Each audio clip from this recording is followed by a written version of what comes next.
থোকায় থোকায় ঝুলছে লাল আনার, ফলের ভারে নুয়ে পড়ছে গাছ, কিন্তু সেই ফলের কিছুই ব্যবহার করতে পারছেন না বাগানি। ৮ লক্ষ টাকা ব্যয় করে ৫ বছর আগে আনার বাগান করেন নারী উদ্যোক্তা উম্মুল আকসা। রংপুরের তারাগঞ্জ মাস্টারপাড়া গ্রামে ৫,০০০ চারা রোপণ করার মাধ্যমে বৃহৎ আনার ফলের বাগান গড়ে তুলেছেন তিনি। তবে পরিপক্ক হওয়ার আগেই গাছে পচে ঝরে পড়ছে ফল। ৩ বছরের মাথায় গাছে ফল আসায় আনন্দিত হলেও তা পচে যাওয়ায় আনার বাগান করে হতাশার কথা জানান বাগানি। ফল দিনাজপুর নার্সারি থেকে নিয়ে এসেছি। আমরা ২ বছর থেকে ফল হচ্ছে, গত বছরও ফল হয়েছে, এবারও ফল হচ্ছে, কিন্তু ফল পাকার উপযোগী হওয়ার আগেই ১ মাস আগেই ফল নষ্ট হয়ে যাচ্ছে।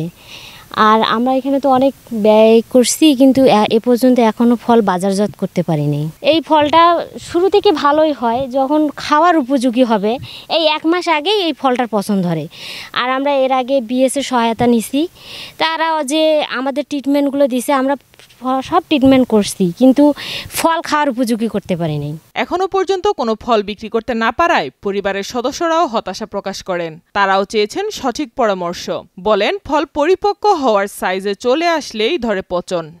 আনার ফল যখন সাইজে আইছে, সাইজ হওয়ার সাথে সাথে মানে পচন আসে, পচন আসার পর পড়ে যায়। এই হলো এটার সমস্যা।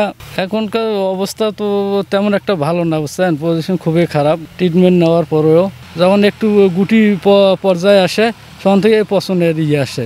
পরিবারের আরেক সদস্য জানান, কৃষি অফিসের পর্যবেক্ষণের পরও কোনো সমাধান হয়নি। মানে ফল আসার প্রায় ২ বছর হয়ে গেল, কিন্তু যখন ফল আসে তখন ফলটা নিচের দিকে পচে যায়।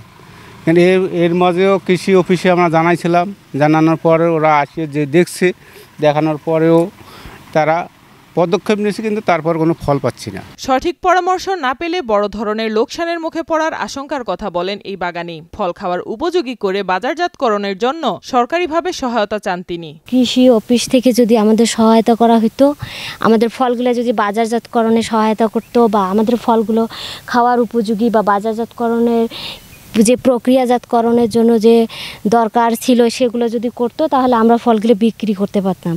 তাহলে আমরা আমরা যে ব্যয়টা করেছি তা আমাদের কিছুটা আসতো টাকা পয়সা। এখন আমরা যে ব্যয় করছি তা তো আমাদের পুরোটাই লস। আগামী বছরে আমাদের এই ফলের ট্রিটমেন্ট সম্পর্কে কিছু না বললে আমরা তো এই ফল খাওয়ার উপযোগী করতে পারবো না বা বাজারজাত করতে পারবো না। এর জন্য আমাদের সহায়তার প্রয়োজন। আমরা যে আমাদের পার্শ্ববর্তী ইউনিয়ন থেকে বা উপজেলা থেকে যে বিএসের সহায়তা নিয়েছি, ওনারা আমাদের যে ট্রিটমেন্ট দিয়েছে সেই ট্রিটমেন্টে কিন্তু আমরা এই ফল খাওয়ার উপযোগী করতে পারতেছি না। তো আমাদের যদি সরকারিভাবে কোনো, আমরা অন্য কিছু চাচ্ছি না, আমাদের ফলটা যেন খাওয়ার উপযোগী হয়, শুধু এই সহায়তাটা চাচ্ছি, যাতে আমরা বাজারজাত করতে পারি। অন্যদিকে কৃষি অফিসার বলছেন, নতুন ফল হিসেবে জমি প্রস্তুত, সঠিক পরিচর্যার কারণে ঝরে যাচ্ছে ফল। তবে কৃষি অফিসের পক্ষ থেকে সার্বিক সহযোগিতার আশ্বাস দেন তিনি। নতুন ফসল, যেহেতু নতুন ফসল একটা নতুন এলাকায় লাগানো, এটা একটু রিস্কের বিষয়।